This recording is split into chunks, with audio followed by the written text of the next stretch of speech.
اللهم صل وسلم وبارك على سيدنا محمد وعلى آله وصحبه أجمعين وبعد. So inshallah today we continue from where we left off last time in Surat AlAhzab. We stopped at ayah number 34. So we start from ayah number 35. It's the last ayah on the page. And it's a long one. I remember when I was younger, it was the third level ayah in terms of reading it with one breath. We had, our shaykh was very creative in terms of giving us little challenges. So one of the challenges he would give us is to read long ayat in the Quran with one breath. Of course, getting all the tajweed and all the mudud in properly. So this was the third level. If you did the first two, then this was your third. I can't remember what the first two are for my life. I can't remember anymore what they were. But I remember that I made it up to the third level, and it took me like a year to get this one in. It was very hard. It's very long. You can see it's 1, 2, 3, 4, 5, 6. Page 422. 422 is the page.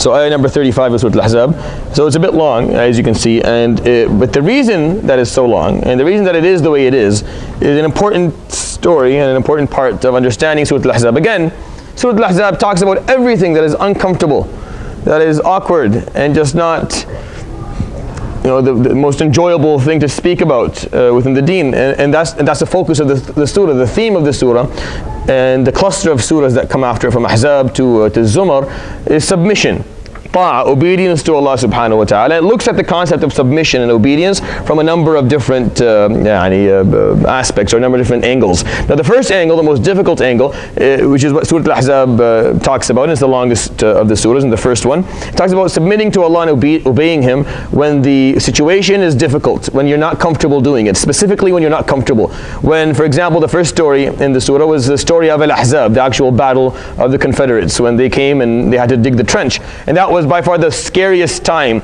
in the life of the Prophet ﷺ and the Muslims as a group. So it was obeying Allah, submitting when you're in extreme fear, when you know that you're probably going to get killed, or you're probably going to lose family members in the process. So the surah came and talked about that, and it went in the story, which is around 3.5 pages, went in detail and talked about the feelings that were going through the hearts of the Muslims, and those who had less iman, and those who were hypocrites, and those who had diseases in their hearts, and it talked about the way they responded and the way they were supposed to respond, and the way they would have responded had certain things happened, even though these things did not happen. It's a very interesting aspect. The second story in the surah talks to the wives of the Prophet ﷺ, and how for them the lifestyle that he had chosen, ﷺ, he had chosen to live a very simple lifestyle, even though he had the means to live a bit more luxuriously had he wanted to, but he didn't want to, ﷺ, because of a message that he carried to the people he lived with and to the generations that would come after you and I. Had he lived in with a bit more leisure in his life, then it would be much more difficult for us to follow him, ﷺ, and learn from him. So he chose a lifestyle that had for his wives no hope of financial improvement, and for wives that is extremely difficult. When you get married, you'll find that you build your marriage with your wife on how inshallah in a few years we'll get better, and then after that inshallah we'll get a house, and then you can tell her this is how it is, it's not getting any better, this 1-bedroom apartment is as far as we go. This could cripple the marriage, like literally almost end it.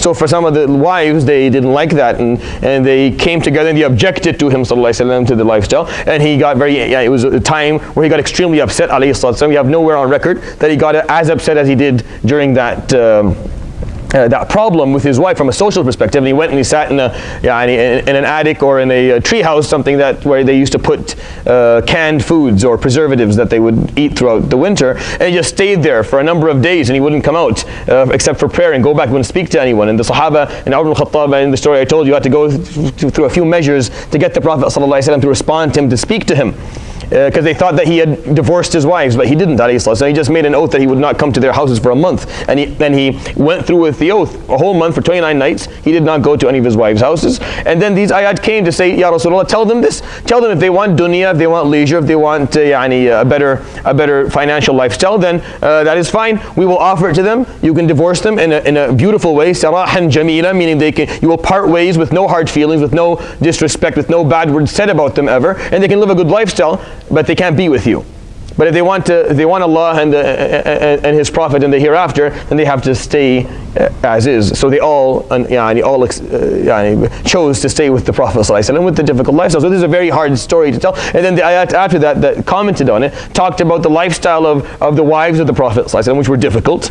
The whole concept of him having wives was difficult to speak of. I want you to think about these things. There are things that you don't enjoy necessarily talking about as a Muslim to non-Muslims or to Muslims even. They're prickly. They're not easy. And then talks about the وَقَرْنَ فِي بُيُوتِكُنَّ, the importance of of the woman making her home the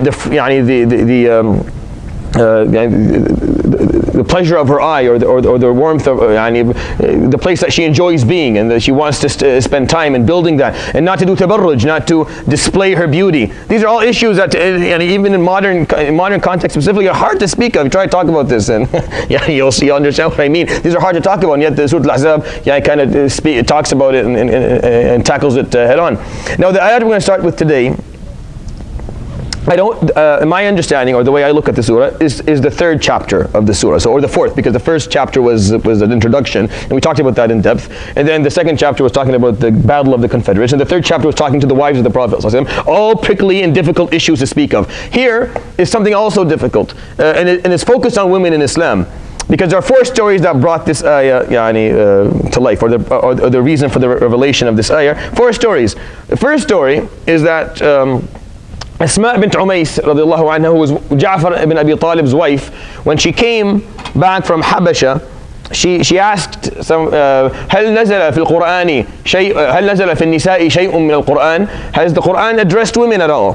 Because she had left early on in the Meccan time, and the Quran hadn't really talked about genders at all, and whatever stories were in the Quran of good or bad were mostly about male prophets or male criminals, nothing about the women. So she asked, has any of the Quran come to talk about women? Just so we know that this issue didn't start in the 21st century. This is something that women talked about 1400 years ago. فقالوا لا. So she went to the Prophet ﷺ and said, Ya Rasulullah, أَلَا إِنَّ النِّسَاءِ لَفِي خَيْبَةٍ وَخَسَارٍ. Indeed, women are in a state of loss and humility, like they're in their bad news. فَقَالَ وَمَا ذَلِكَ. Why do you say that? قَالَ مَا يُذْكَرْنَ بِشَيْءٍ فِي الْقُرْآنِ.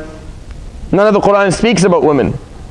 That's the first story. Second story, Salama radiallahu anha, once in a time where she was with her husband, the Prophet ﷺ, قالت يا رسول الله ما لي لا أرى النساء يذكرن في القرآن. Why is it that I don't see women spoken of within the Quran? Third story, Amara and Nusayba bint Ka'b al-Maziniyya, the known Sahabiyya who outlived the Prophet ﷺ and defended him on the day of Uhud and avenged her son by killing Musaylim al-Kadhdhab, a very known individual. She also had a similar question, and she said, Ya Rasulullah, ala anni ara rijala قد ذهبوا بالخير كله. I see men have taken all the khair in the Quran. ولا أرى القرآن يذكر النساء. I don't see the Quran speaking about women. Fourth story, that a group of women came to the Prophet ﷺ's wives, and they started to tell them, why is it that there's no one's talking about, why doesn't the Quran address women? Like what's the deal here? So the wives of the Prophet ﷺ all told, Ya Rasulullah, this is what we were told by some of the ladies. So these are four stories, individual stories that you find in the hadith, all narrated as a reason for the revelation of this story. So what is the reason? so what is it? In your own understanding, why doesn't the Quran speak about women more often? Right? So the ayah came and answered.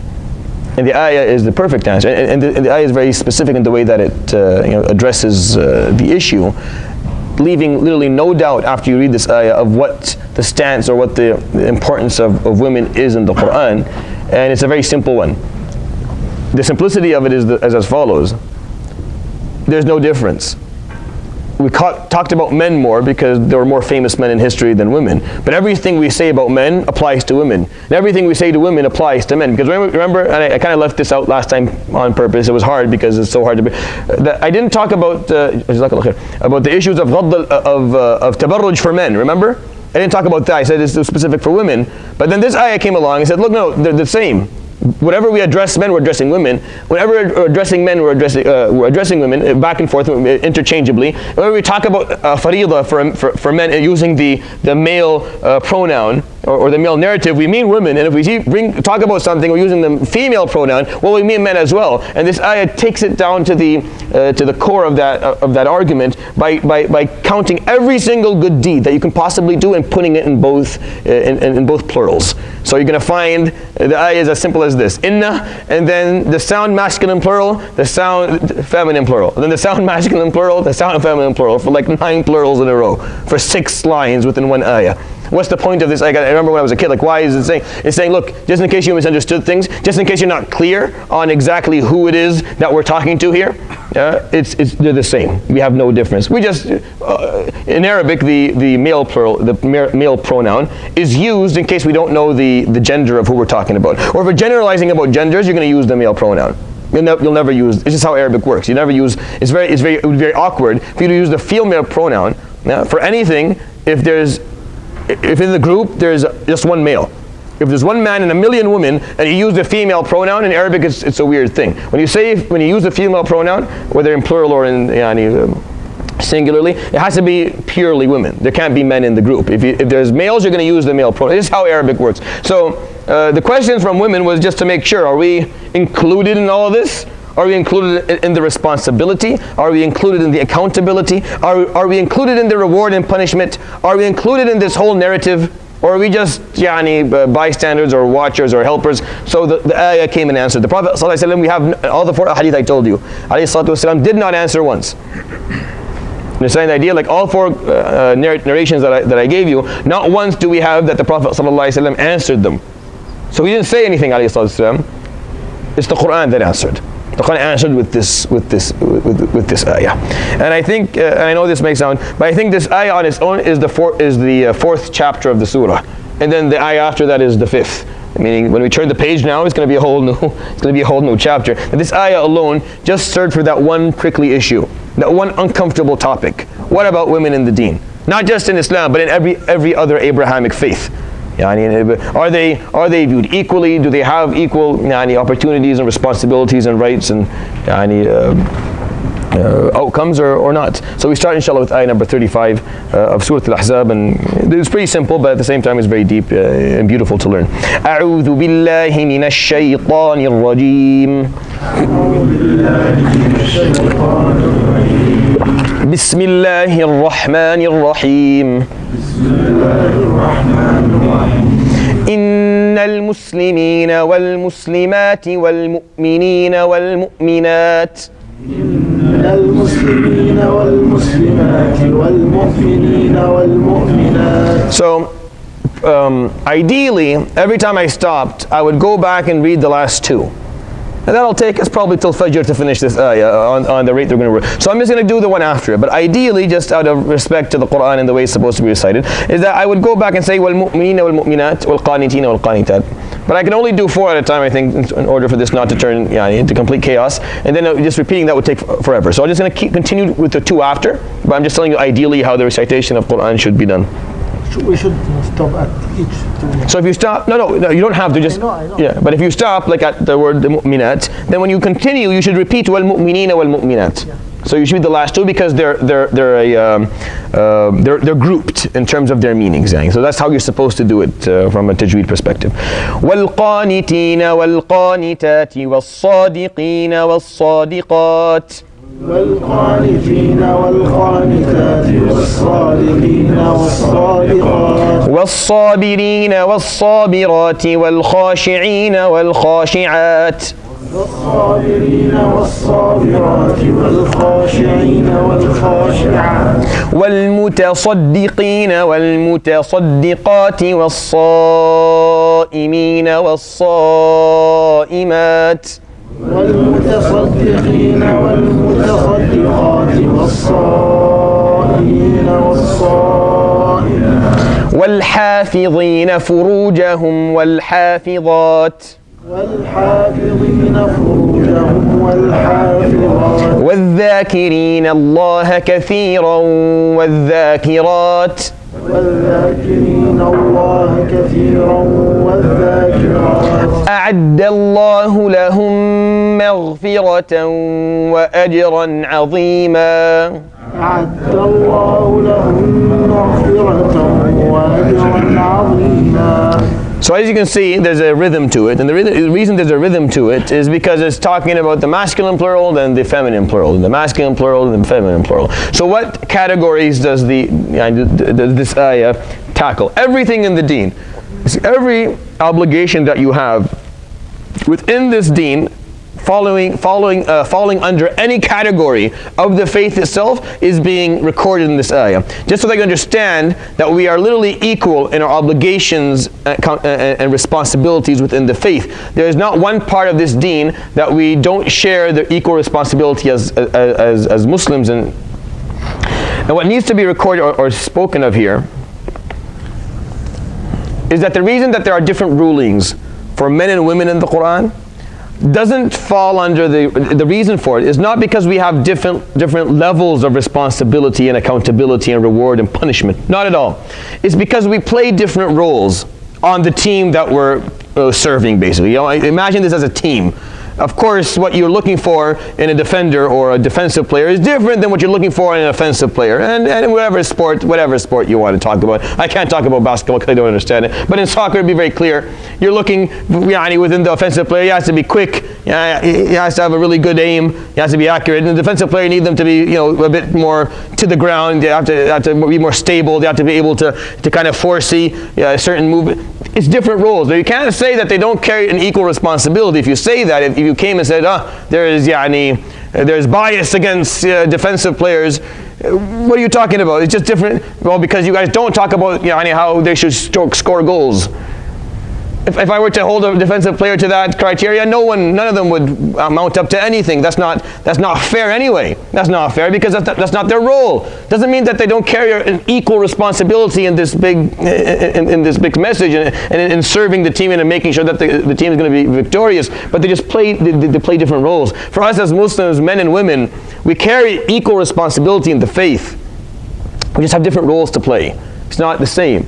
Now, you may not like your role either. Many women don't like the role that they're given, and many men don't like the role that they're given. I don't think it's sexism for us to establish that we play different roles. Biology gave us different roles. You're never going to be a mother, and she's never going to be a father. It's just how things run. We have different roles to play. And I think faith, reinforcing that or explaining that or putting that into applying it from a religious and a ruling perspective isn't anything but totally normal and natural. Now, are there instances where faith and Quranic verses and certain Islamic understandings are used to oppress women? Yes, of course. It is used very often. That doesn't mean it's Islamic and doesn't mean it's okay. And we shouldn't be sitting around waiting for a non-Muslim to come and tell us that we should take care of this issue more. Rather, from within the Muslim society and within the Muslim communities and within the Muslim realms of knowledge, this is something that should be spoken of much more. Because if you understand the Quran, and if you understand this ayah, just this ayah alone, then things are made much clearer for you. That there's no difference. This ayah is basically saying, I'll explain in a minute, but I think you guys understand the idea of it. It's pretty clear.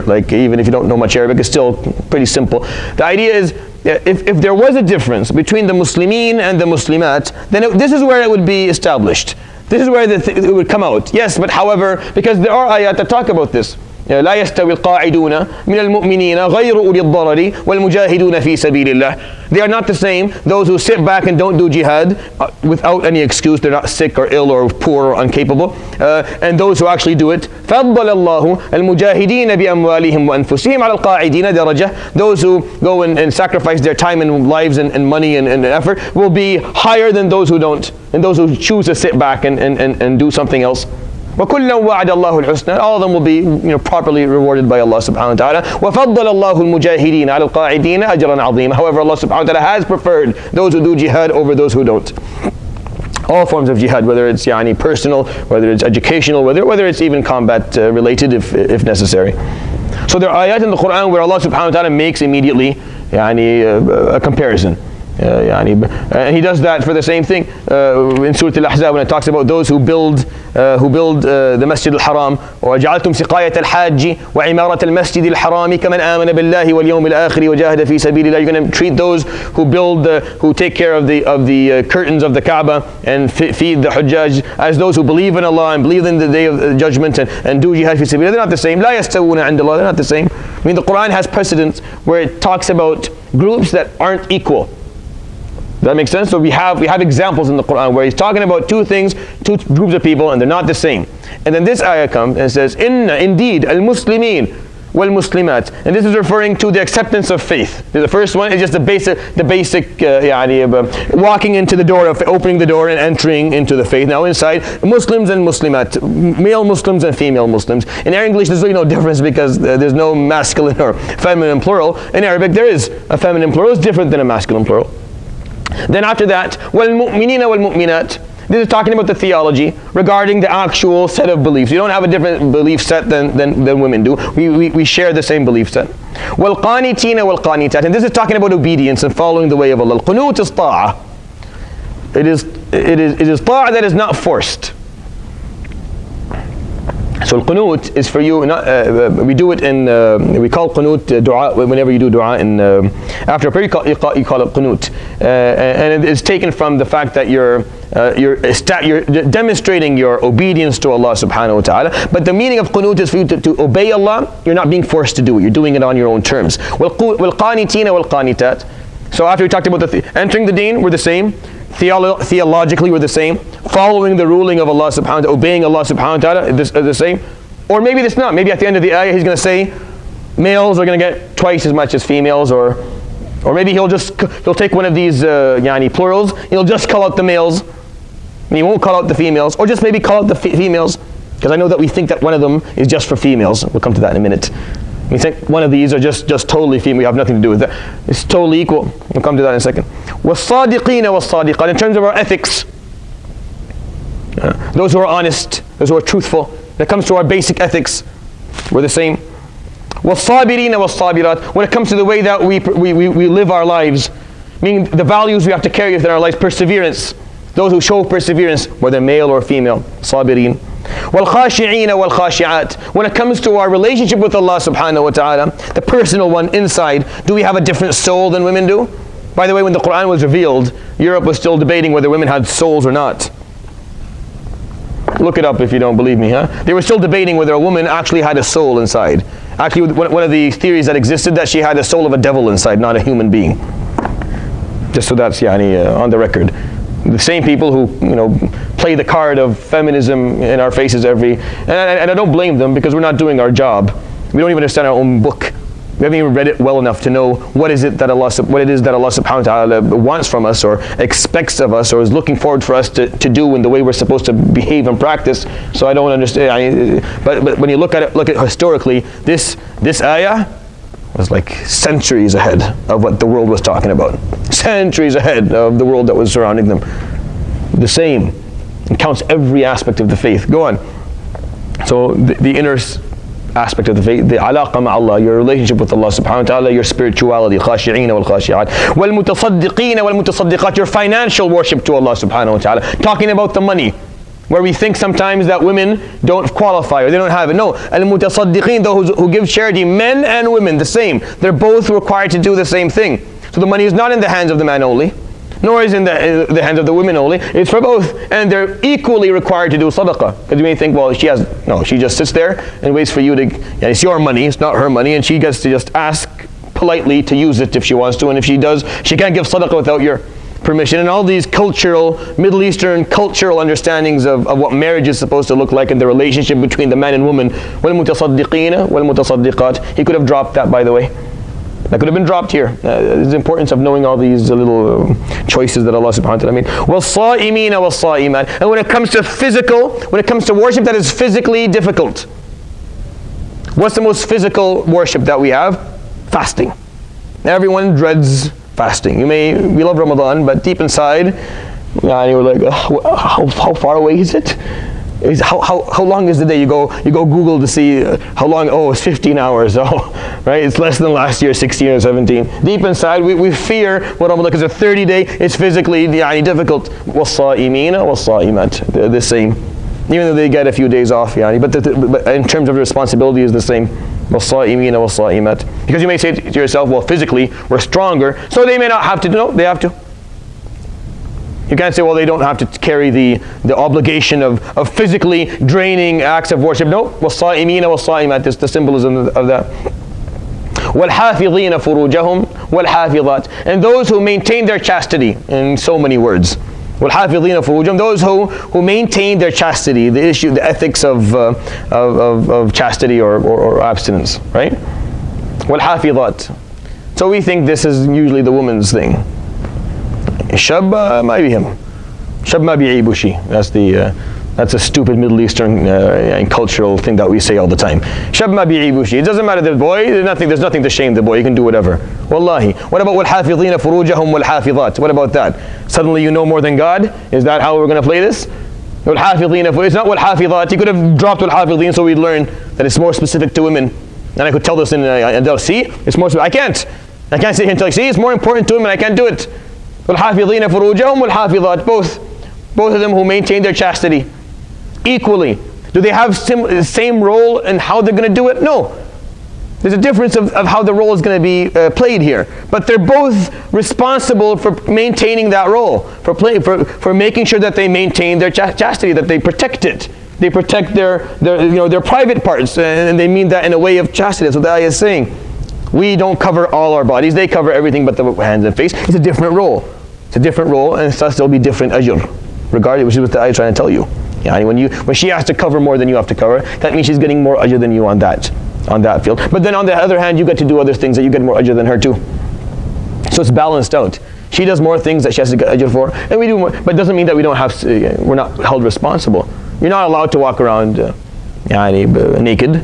You're not allowed to go and pursue haram and then say, well, I'm a man, and you're not allowed to say to your father, well, maybe him, I'm a shab, I'm a ukhti. No, my sister has to be like totally, she has to wear a black bag and walk around hanging out. She's not allowed to. Why is it okay for you and not for her? Why is it okay for your son and not for your daughter? Why?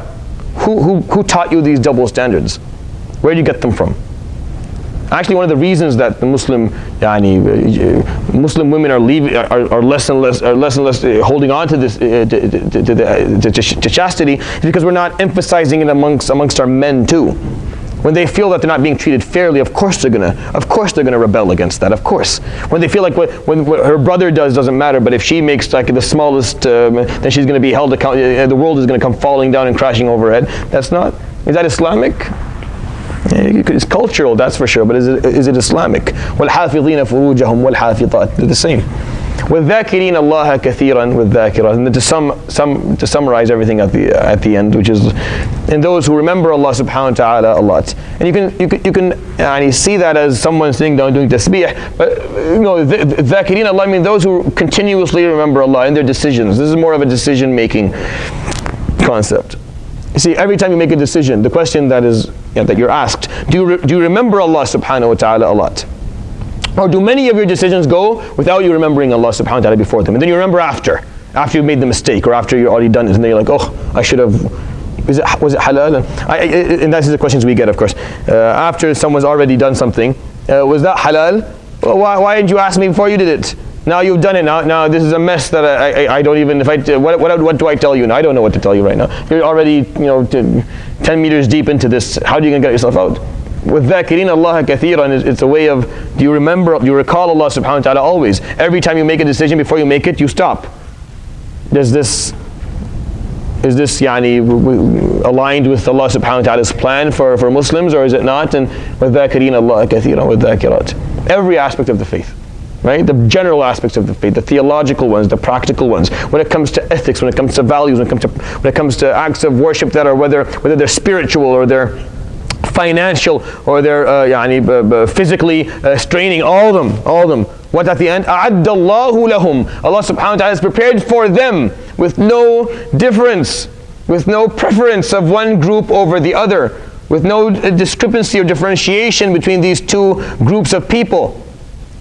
أَعَدَّ اللَّهُ لَهُمْ. Allah subhanahu wa ta'ala has prepared for them altogether two things: مَغْفِرَةً, which is making sure that the sins that you did were taken away. That's for the sinful part, because we all make mistakes. So that's going to be forgiven. وَأَجْرًا عَظِيمًا, and then great reward, or massive reward, or enormous reward. Not to say, well, because you may say, well, maybe women's sins aren't. No. The same thing. We all sin, and both will be forgiven. Their sins will be forgiven, and their ajr will be given to them. This is the ayah that every time someone asks, what about women? Inna al-muslimina wal-muslimati wal-mu'minin. This is what the Quran says. This is what you base everything on. Everything in the Quran comes back to this, because this ayah is a one ayah show. It's a chapter in a surah. It's a chapter, and also that's all. It just serves that purpose to make sure. Okay, maybe you misunderstand things. Maybe you read that التائبون الأعابدون الحامدون السائحون الراكعون الساجدون الآمرون بالمعروف والناهون عن المنكر. All masculine plurals. Yeah, but in the Muslimina wal Muslimati, that's already been established. He doesn't have to say it every time. He doesn't have to write an essay in the Quran and use the masculine and feminine plural. Now you write something in English. It's the nightmare. It's a nightmare to write in English if you're speaking to educationally. Or you have to say his/her, him/hers. Nothing. Why? Because, or I just do it in the plural, turn it into they and them, because in the Quran it's saying no. We may speak into with the masculine plural, but you just always refer back to this ayah, please. Inna al-muslimina wal-muslimati wal-mu'minina wal-mu'minati wal-qanitina wal-qanitat. They're all the same. They're all the same. So don't be offended by the word. It's just that's what it is. It's just how the language works. There's no point of going back and forth. This has already been established for you. Now I feel like. Well, he didn't bring the masculine plural alone, right? So the masculine plural wasn't put here alone. Now the reason. See, the concept see, the musallin isn't here either, right? So there's things that are dropped in the ayah, of course, in terms of acts of worship. Now the reason that sometimes things, because the jihad is not really an action. Jihad is a way of Islamic life. Like the word jihad is one of the most important words we have in the deen altogether.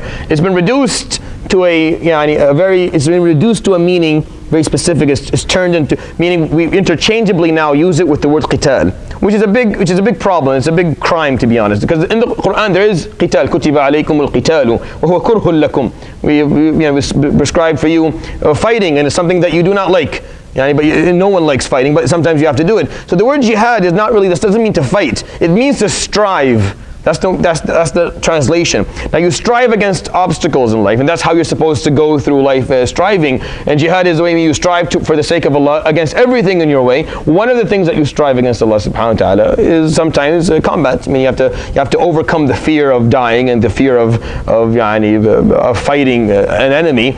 So it's not here because it's more of a way of life than it is an aspect of worship or an aspect of Islam. So it's not a category in the deen. It's a way. That's why durwatu sinami hadha al-amr jihad, meaning the highest point of this deen is jihad. Why? Because it's a way. If you understand jihad and you live by it, then you're being the best Muslim you can be, because you're striving. You're always striving against the difficulties that you find within between your shoulders, within your own self. You're striving against difficulties that you find in your daily life, and you're striving against the nafs and the shaitan and the hawa and the and corruption, and you're striving against everything. And every time there's something to strive against, you strive. You're fine. You're good. You're used to obstacles. You enjoy jumping over them. You enjoy striving against them. That's your way of life. So it wouldn't actually, being here would be very weird, right? It wouldn't make any sense for it to be here, because here these ayat are talking about the categories of the deen.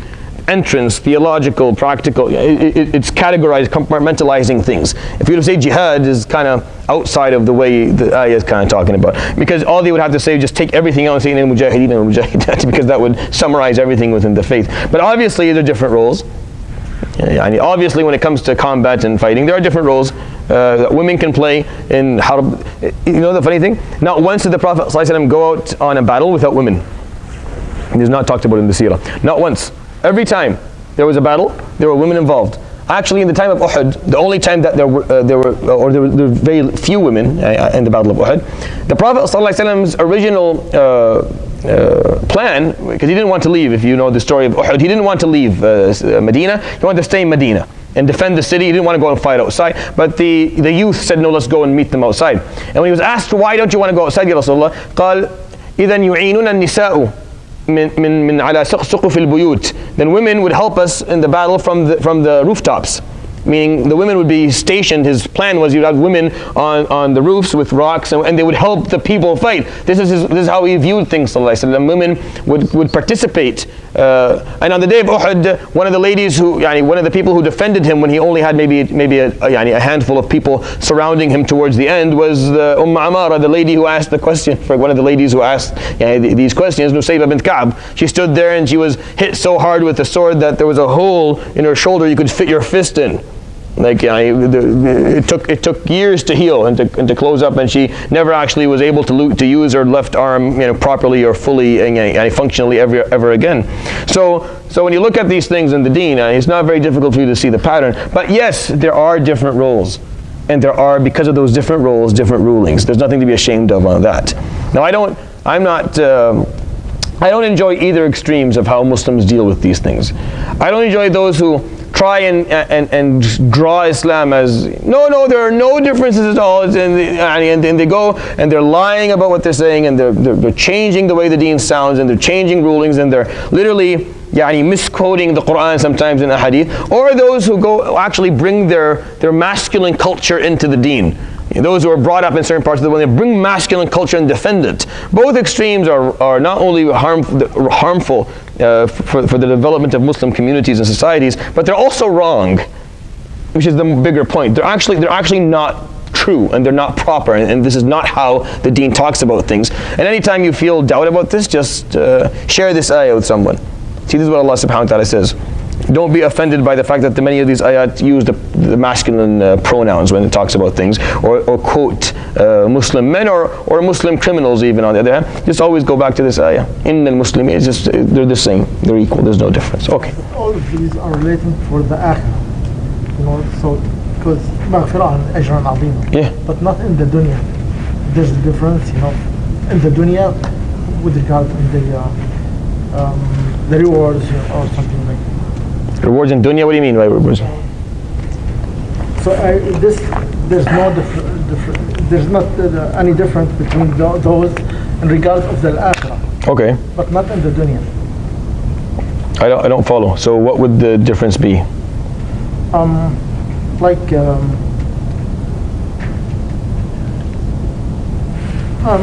I'm not sure exactly. The way the ayah is saying, the ayah is showing the different roles that a Muslim plays in his life. You play a role of a theological one. You play a practical one. There's a way in terms of your acts of worship, the different categories, and it just puts there's issues of ethics and chastity, and there's issues of financial obligations, and it's putting them in parallel. Men, women. So the parallels of the responsibilities in dunya are equalized, and then the parallels of reward and punishment in akhirah are equalized. So that's the point of the ayah, to say that you guys have the same roles, and then thus you have the same outcome on Yawm al-Qiyamah in terms of forgiveness and in terms of ajr, which is what the ayah is trying to tell us. And like I said, it's very clear. The difference of roles is clear. It goes without saying. If you have different abilities, and it's not difficult to see the difference between two genders. It's staring you in the face. We know it's there. So there are different roles, but that doesn't mean there are different responsibilities or different outcomes. They're the same. We just play our role a bit differently. And I gave you the analogy of a team and how some players will be required to do something, be better at something than something else, and requiring women to do jobs that are extremely physically straining, and asking men to do jobs that are very much based on the ability to express high levels of emotion. It would work. They can do it. But why would you ask someone to do something that they're not optimally or ideally created to do? They can do it. A woman can do all these jobs. But it's a waste of time and effort, and it's a waste of skills. And you can get a man to do the opposite jobs. It works out. But the question is, why that doesn't make any sense. Why would you? If you have, I know this sounds horrible, but if playing basketball or volleyball, if you have a guy who's 2 meters tall and a guy who's a meter and a half like me, who's a better candidate to play this game? Now you can get the meter and a half guy to learn to jump to 2 meters, but you're going to spend so much time and effort and money to get him to do that. Maybe have him play a different sport.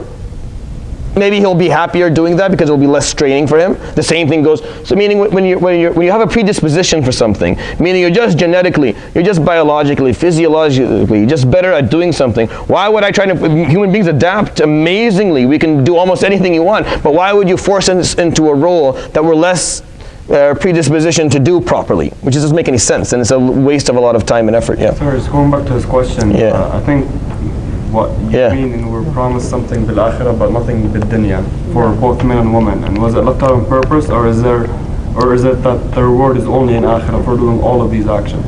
So what reward in dunya would you be? What are you thinking of? General question, and it could be مثلا they won a battle, they get praise, whatever it is, they get money. Well, there's really no reward. There's really no guarantee of reward in dunya for anyone. Yeah, and at any point, right? Like there's no guarantee for you to be rewarded for anything you do in dunya at all. There's no guarantee of things working out for you in dunya at any point. That's the only guarantee you have as an individual Muslim, if you do it right, is فَلَنُحْيِيَنَّهُ حَيَاةً طَيِّبَةً. You will offer him to live a good life. And what does good mean? It means a life that has meaning to it, that is fulfilled, where they feel that they're doing something that is worthy. But there's no promise of living a long life or winning all the battles or being wealthy or healthy or living long, or that doesn't exist in the Quran for anyone, for men or for women.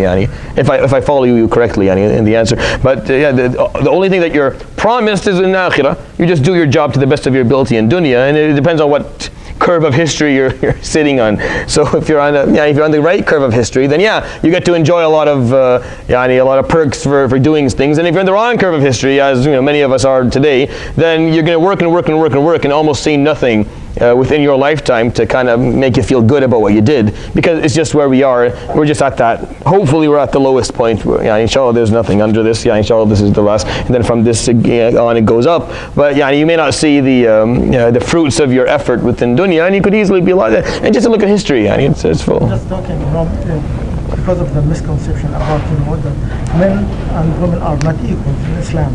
Yeah.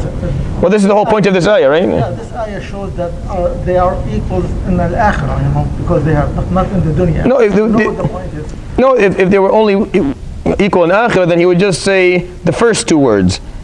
Then you just have innal muslimina wal muslimati a'adda Allahu lahum. That would be the end of the discussion. But why did he count? Let's how many pairs are there here? One. So 1, 2, 3, 4, 5, 6, 7, 8, 9, 10. So 10 pairs, right? So why did he count 10 pairs? What was the point? He could have said innal muslimina wal muslimati, right? A'adda Allahu lahum maghfiratan wa ajran 'azima. And that would have served the purpose that you're suggesting in the way that the ayah would run. But the fact that he counted 10 pairs of behaviors is drawing the focus to issues of dunya. Is drawing the focus to the roles that we play as Muslims within this life.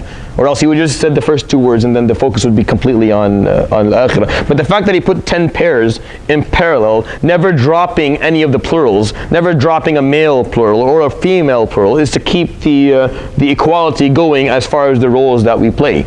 Or else it would just be the first two sets, and then the first set, and that would be enough. In the Muslimin wal Muslimat, those Muslims, male and female, a'adda Allahu lahum. And then we would know that in akhirah we're going to get the same thing. But the fact that he chose 10 pairs that focus on different things, they're not the same thing. It's not redundant, meaning there's no two pairs that are exactly the same in meaning. They're actually very different. It's to bring forward the roles that we play in this dunya as Muslims. Wallahu ta'ala alam. And that's what I think the meaning. Okay, so we'll go on to the ayah after that. I'll read it, and then I'll talk about the context that brought it forward, because it's this here is probably the most, maybe it's not the most, but it's a very difficult one. This, for the Prophet ﷺ, you're going to find the word haraj coming here a number of times.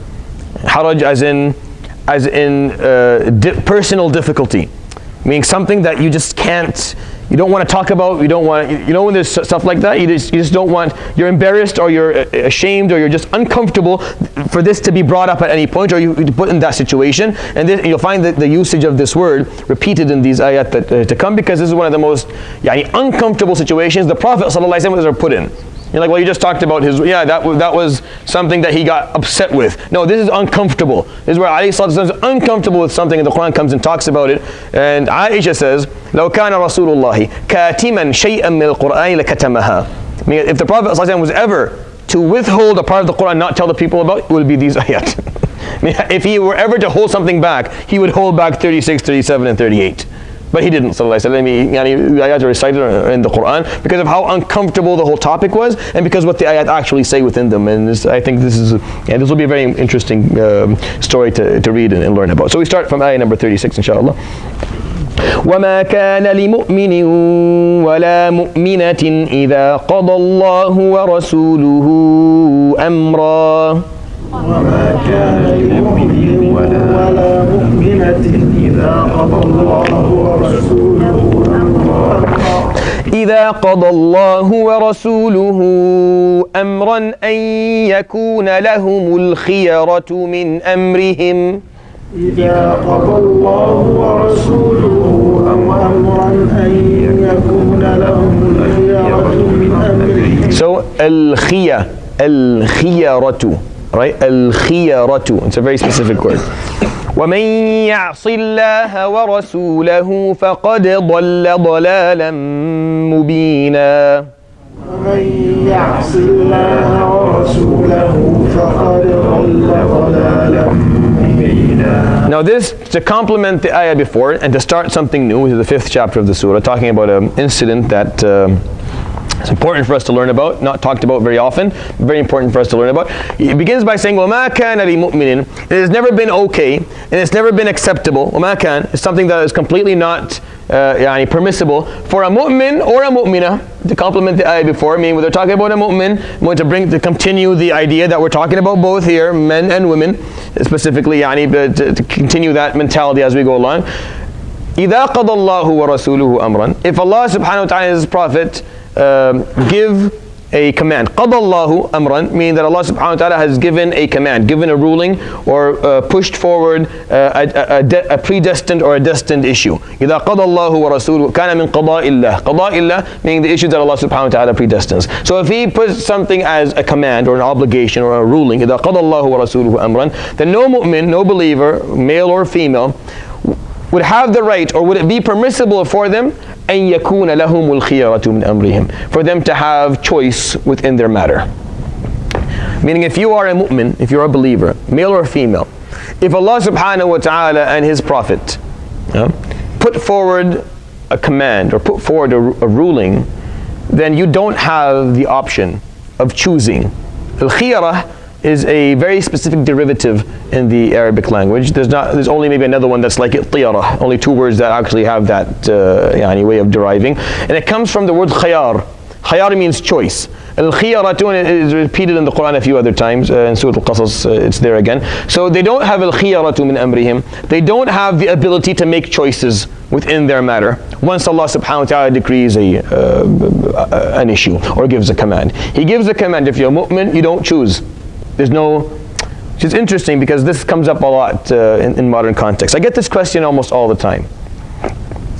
I get it from a lot of sisters more than I get it from men, but I do get it from them in other things. So I get it from sisters in the form of this: is hijab an option? Right. So that's the question I get, and that's how it's worded: is hijab an option? I never know how to answer that question. I'm like, what do you mean by is hijab an option? Everything's an option. Being Muslim is an option. Being non-Muslim is another option. You chose to be Muslim, that's the option you chose. If you chose that option, then you should choose every other option that aligns with it, or else your choice is going to be invalid. So what do you mean by option? Do you mean optional within the deen, or do you mean optional in general? So there's a very big misunderstanding of using, and I get it from guys as well, when it comes to stuff that are a bit different, issues within marriage, and is it an option or is it not an option? So what do you mean by option? So this ayah kind of talks about that. If you are a mu'min or a mu'mina, if you have said La ilaha illallah Muhammad Rasulullah, and you've entered the deen, now you're a believer, and you're a part of this faith, then no, you don't have an option when Allah subhanahu wa ta'ala gives the command whether to follow it or not. Now, does that mean that if you're not a Muslim, you have the choice? What it means is that if you've made that choice, because at the end of the day, you have freedom of choice. Allah subhanahu wa ta'ala did not force you to do anything. He has told you, however, that if you don't follow His ruling, subhanahu wa ta'ala, you will be punished, and if you do, then you're going to be rewarded. He gave you that much. You're not forced to do anything.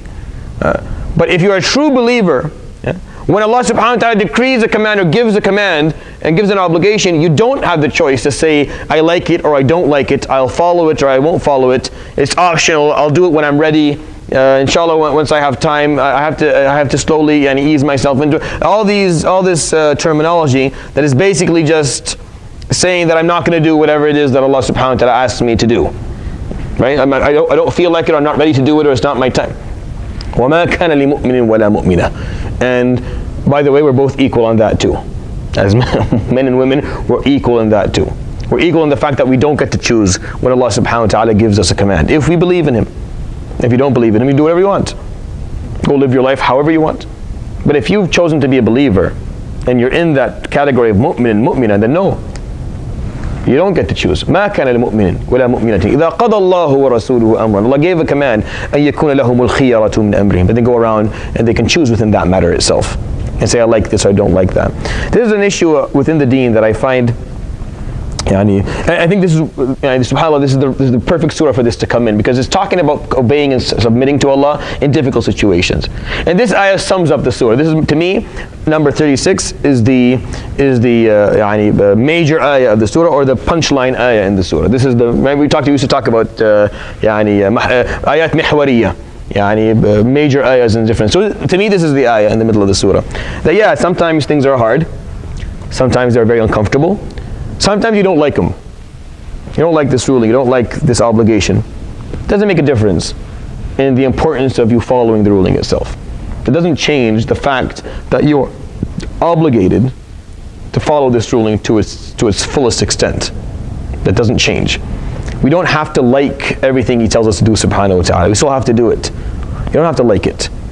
You don't have to love it. And you don't have to act like you do. That's another angle or aspect you should know. You don't have to act like you love every part of the deen. It's okay for you not to be comfortable with certain parts of the deen. It's okay for you to express that. It's okay for you to come and talk about that and say, I struggle with this. It doesn't make sense to me. I'm not clear on it. It's not okay, however, for you to dismiss it and not follow it. There are two different things. They're very, very, very different. They're totally separate. For you to, now we have done the opposite in our communities. We have people not following the deen, just don't speak in an ill manner about it, right? Like, just don't say anything bad about it, but our youth, and we don't follow it all. You can sit there, drinking, but he can't speak about the fact he doesn't like how Islam says it's not okay to drink. Slaughtering, but the idea is the same, right? You understand the idea? So and we have this in our families, where they're doing the haram, but they can't speak about it in the deen. Why? Have them speak about it, but follow it. It's way better. You don't have to enjoy everything in Islam. It's not designed like that. Now, if you come to a high level of faith and belief in Allah subhanahu wa ta'ala, closeness, you will. When you yassiruka lil yusra, it will become the ultimate ease, and you'll be eased into it, and your life will change. But at the beginning of it, it's hard. Like Imam al-Ghazali used to say in his Kitab al-Ihya, he used to talk about his experience as a youth, or someone who he started becoming a dedicated Muslim maybe later in his life than others. He said, I used to find prayer difficult. And he said, I was told by my shaykh, that's one of the alamat al-iman, one of the markers of your iman is if you find faith difficult, prayer difficult at the beginning. If you struggle with it, if you find it hard, good. That shows that you're iman, that you have some iman here. That means, why? Because if it wasn't difficult, I would think something's wrong. You can't arrive at that level of closeness and clarity with Allah subhanahu wa ta'ala, where prayer becomes something that you look forward to from the beginning. No, it's going to take time. Striving against shaitan and striving against the nafs is one of the markers that you believe in Allah. You're walking down the right pathway here. You're doing it right. Keep on doing it. That's how you're going to get there, inshallah. You don't have to like it. You still have to do it. I think this ayah should be taught more often and spoke of more often. If you say La ilaha illallah, لا يجوز أن يكون لك الخيرة من أمرك. You can't walk around saying I have the choice to do this and I have the choice to do that, and if I want to do this, I'll do it when I'm ready. No. He said this. You do it. Now we can inshallah come up with the rationale and the justification and the understanding, and later on we can work on that. We can work towards it. But imagine if you needed a clear explanation every single time he gave a ruling. Now I've been with people like that. they're exhausting and tiring and they get nowhere. If you need a detailed explanation for everything he tells you to do, it'll never end. I'm not saying that we do. The beautiful thing about Islam, it never tells you to do something illogical. You never ask to do something irrational. There's always a rationale behind it. Now, you may not agree with everything that's being said, but you still have to follow it. It's still a part of the deen. And this ayah comes at that perfect point in the middle of the surah, between the chapters and the different aspects that are being spoken of. And it's right in the middle. And usually big surahs that have important themes, their punchline ayah is right in the middle.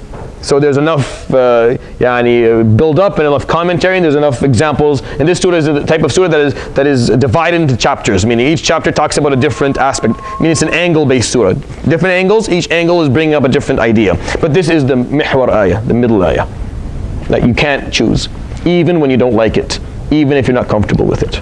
Okay, وَمَنْ يَعْصِ اللَّهَ وَرَسُولَهُ, and those who disobey Allah and His Prophet, فَقَدْ ضَلَّ. See, it doesn't talk about punishment here. Not talking about punishment. It's talking about the pathway you make now. فَقَدْ ضَلَّ, then they are totally misguided. ضَلَالًا مُبِينًا, a clear misguidance. Meaning they have chosen a path of misguidance, of lack of clarity, of deviance from the pathway of Allah subhanahu wa ta'ala in a clear method. The moment they start saying, well, I'll take what I like and I'll leave what I don't like. And is that, now I want you to do something. I want you to do that for yourself. I want you to go home today and think about the deen and think about things that maybe you've done that with. Certain aspects of the deen that you chose not to do. For the older people here, look at your marriage, your kids, and wonder, have you accepted every aspect of the deen with Allah, that Allah subhanahu wa ta'ala gave you regarding your wife and regarding your kids? Or have you chosen what you like and then taken the cultural things that work for you and shoved them into the deen so that you're happier in what you do? And then for everyone it's the same thing. Have you accepted everything Allah subhanahu wa ta'ala says, the ones that you like and the ones that you don't like? And it's easy to take what you like. It's easy for a father to come and tell me the importance about birrul walidain as his kid sits there. Well, maybe talk about birrul walidain regarding your parents. Let's see how good you are at that. Maybe instead of telling me to tell your kid to do it, maybe you do it. Maybe that's a better way for your kid to learn. Maybe instead of telling them, commanding them to do birrul walidain, which seems so self-serving anyway. Like, it seems it's a very self-serving thing. Maybe to do it to your parents, and maybe when they see that, they'll be like, that's how it should be. Maybe that's a better way of doing things, instead of choosing what suits us and leaving out what doesn't. So we're going to read the ayah after it, so I can start, inshallah, telling the story. As between Maghrib and Isha, the time is longer than it is usually after Isha. So the last 10 minutes, starting next week, inshallah. I do this every year. I usually add in a different aspect. So I'll talk about something for the last 10 minutes a bit different, inshallah, starting next week, bidnillah ta'ala. But this week, I forgot that actually we're going to do it after Maghrib until maybe like an hour before. I didn't even know that today the time was going to change. So before we read, I'm not going to read it today because it's going to take a long time to read, but I'm going to give you the gist of the story itself regarding this. So in Jahiliyyah, so before the Prophet ﷺ became a prophet, when he got married to Khadija radiallahu anha, Khadija gifted him a servant by the name of Zayd. Now Zayd is an Arab, has a long lineage within the tribe of Bani Taghlib that he was a part of. Lived in the northern part of Arabia. And one day with his mother, with his family, he was out visiting family relatives, and they were raided by a different tribe, and he was taken as a kid around 6-7 years old. And the people who did this went and sold him in the slave market, and he was sold from one person to the other until he made his way to a man called Hakim ibn Hizam ibn Khuwaylid. Right? So Hakim ibn Hizam ibn Khuwaylid, who is Khadija radiallahu anha's nephew, who would later on become a Muslim, but many years later he's a late Muslim. So Hakim, when Khadija radiallahu anha got married to the Prophet ﷺ, he wanted to give her a gift, so he gifted her this servant. And then when Khadija she gifted him to the Prophet ﷺ. So Zayd now was a servant to the Prophet ﷺ. He was 8 years old at the time. Now Zayd would live his life with the Prophet ﷺ. As on paper, he was the servant of the Prophet ﷺ. But when it came to actual life, Zayd was one of the happiest kids probably alive at the time. And I always bring, because it's an important part of at the beginning of this ayah. وَإِذْ تَقُولُ الَّذِي أَنْعَمَ اللَّهُ عَلَيْهِ وَأَنْعَمْتَ عَلَيْهِ. You see, I'm pretty sure if you were to ask Zayd before he became a Muslim, or before he met the Prophet ﷺ, what was the worst day of your life? I'm pretty sure hands down it would be the day I was abducted from my family, and no one would blame him for that. That is the truth.